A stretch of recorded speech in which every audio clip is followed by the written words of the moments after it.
हम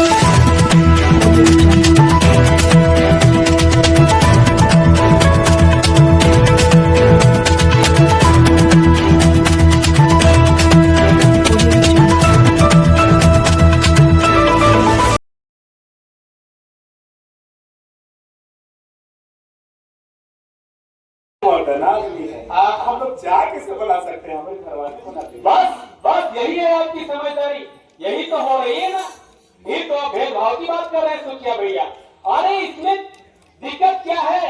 अगर आप यही सोच रखेंगे कि ये काम महिलाओं का है, ये काम पुरुषों का है, तो घर का काम का जल्दी कैसे निपटेगा? बच्चे को पढ़ने का सही समय कैसे मिलेगा?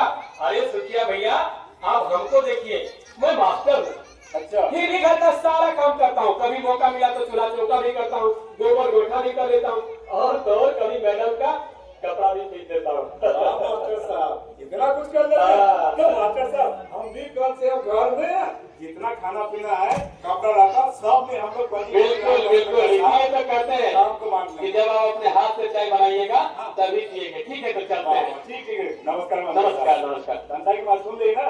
अरे चंदा पिता को अच्छा से समझा दो, कल तो वो स्कूल जाएगी। और ठीक ना? ठीक।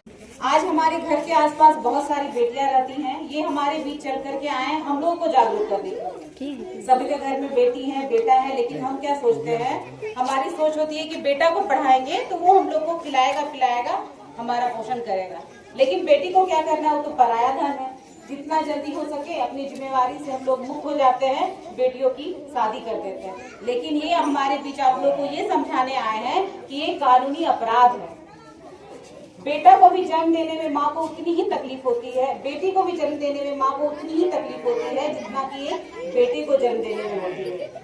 बेटी भी उसी तरह जन्म लेती है उतनी ही तकलीफ से। उसके भी 2 हाथ 2 पैर 2 आंख होते हैं, उनको भी कष्ट से ही जन्म दिया जाता है। उनके पालन पोषण में भी उतना ही तकलीफ उठाना होता है जितने की एक बेटे के पालन पोषण में तकलीफ उठाना है। तो फिर हम दोनों को अलग अलग परवरिश क्यों दें? हमारा समाज किससे है? बेटियों से है। परिवार कब बढ़ता है? जब हम अपनी बेटियों को दूसरे के घर जाती हैं तो वहाँ से परिवार बढ़ता है। अभी नाटक के द्वारा आप लोग को बताया गया कि बेटा एक पुल को चलाता है, पुल को लेके चलती है। तो अपने घर के नींव क्या होती है? बेटियां होती है। घर किससे चलता है? बहू से चलता है। तो जब तक अपने घर का नींव पिलर हम मजबूत नहीं करेंगे तो हमारा घर का छत कैसे मजबूत होगा? तो ये मेरे और आपके हाथ में है। अपनी बेटियों का बचपन नाच लेने कितना अच्छा लगता है, टीवी में देखने में कितना रस लागो।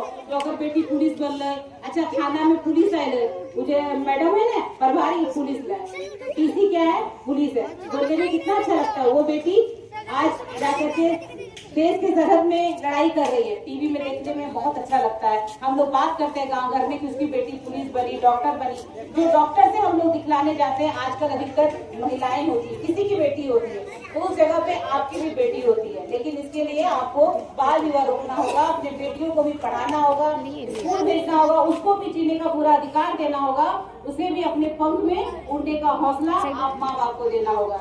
इसमें बाप से ज्यादा जिम्मेवारी माओ की होती है कि अपनी बेटी को पढ़ाए लिखाए और जल्दी शादी नहीं करें। और एक बात आप लोग को बता दें कि जिन बच्चियों का जबरन अगर घर के दबाव में आकर के बाल विवाह हो रहा है, अगर वो चाहती हैं कि हम समय से पहले 21 साल से पहले बेटियों का शादी नहीं देना है, अगर आप चाहते हैं कि आप शादी नहीं करें तो 112 नंबर पे कॉल करिए। तो आपको पुलिस हेल्पलाइन है वो, जो आपको मदद करेगा और आपके होने वाली शादी को रोकेगा। और उसमें सिर्फ उसके माता पिता ही उसके अपराधी नहीं है, बल्कि इस शादी में आने वाले जो गाना बजाने वाली चाचियां हैं, जो गीत गाती हैं, जो खाने वाले मेहमान हैं, जो शादी कराने वाले पंडित हैं, वो सब दोषी हैं।